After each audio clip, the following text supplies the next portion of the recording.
guys! Welcome back to my channel mga kachika. So ito na guys ang latest update sa ating showbiz chika PH Manny Pacquiao. Bugbog sarado man sa kanyang laban ay bugbog din sa pagmamahal at pag-aalaga ng asawang si Jinky.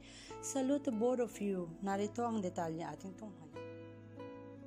God created marriage. Genesis chapter 2 verses 15 to 25. Your best friend should be your spouse. Ika pa ni Jinky. Marriage is a unique, fragile bond between man and woman. It is unique in that no other relationship between man and a woman allows them to become one. If a couple keeps the romance alive in their own marriage, the temptation to look for someone else to meet their needs will be much less appealing, pahayag pa ni Jinky.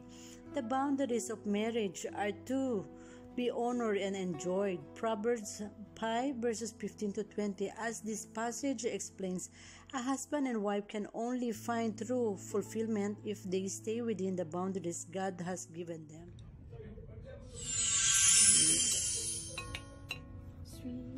Sweet Caroline. Manny, grabe naman yung asawa mo pag-alaga sa'yo, ha? Ay, naku. Ha? Sabi through thick and thin. Amen. Through thick and thin. Si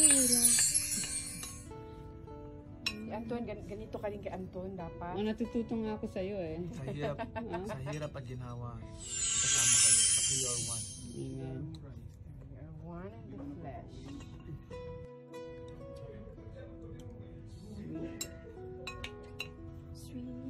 Sweet Caroline. Manny, grabe naman yung asawa mo pag-alaga sa'yo, ha? Ay, naku, dayan. Kaya always remember then. Ha? Sabi nga ng sinasumpa niya, through thick and thin. Amen. Through thick and thin. Yes. Through it all. Si Anton, ganito ka rin kay Anton dapat. Natututo nga ako sa'yo eh. Sa hirap at ginawa, magkasama kayo. Kasi you are one.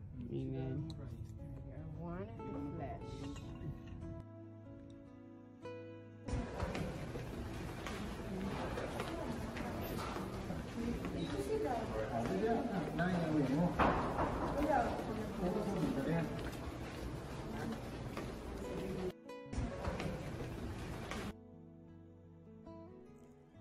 Your best friend should be your spouse, Jinky Pacquiao. Kawawa si Pacman, tinis sa sakit bugbog para lang makabili ng maraming Hermes bag. Oh my God.